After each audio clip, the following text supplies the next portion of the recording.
Hello friend, welcome to my law class, जिसमें मैं भारतीय साक्ष्य अधिनियम 2023 की धारा स्वीकृति निश्चायक सबूत नहीं है किंतु विबंधन कर सकेगी।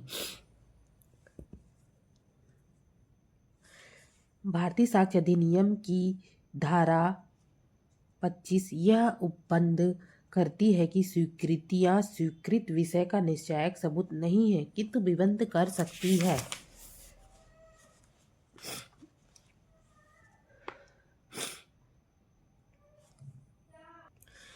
जैसे कि इस धारा में भारतीय साक्ष्य अधिनियम 1872 की धारा 58 और भारतीय साक्ष्य अधिनियम की धारा 53 में कहा गया है कि जो तथ्य स्वीकृत हो जाते हैं उन्हें साबित करना आवश्यक नहीं रह जाता।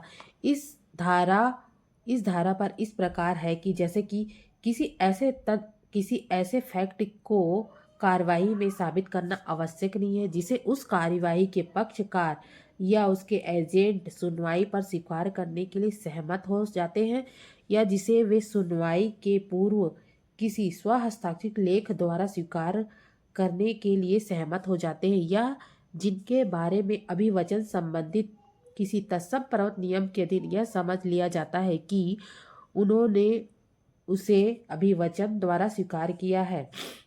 जैसे कि कोर्ट में स्वीकृति फैक्ट को ऐसी स्वीकृति द्वारा साबित किए जाने से अन्यथा साबित किया जाना अपने विवेक का अनुसार अपेक्षित कर देगा। जैसे कि धारा 53 भारतीय साक्ष्य अधिनियम की धारा 53 और भारतीय साक्ष्य अधिनियम की धारा 58 न्यायिक स्वीकृति के बारे में उपबंध ऐसी स्वीकृतियां साक्षिक स्वीकृतियों के मुकाबले कहीं अधिक महत्व रखती है। इन दोनों के प्रभाव को धारा 25 और धारा 53 का प्रभाव इस प्रकार है। जैसे कि पहला, स्वीकृति करने वाले के विरुद्ध प्रथम दृष्टया सबूत है। दूसरा, सबूत का अधिजन। तीसरा, स्वीकार करने वाले का विबंधन। चौथा है स्वीकृति का साक्षिक मूल्य।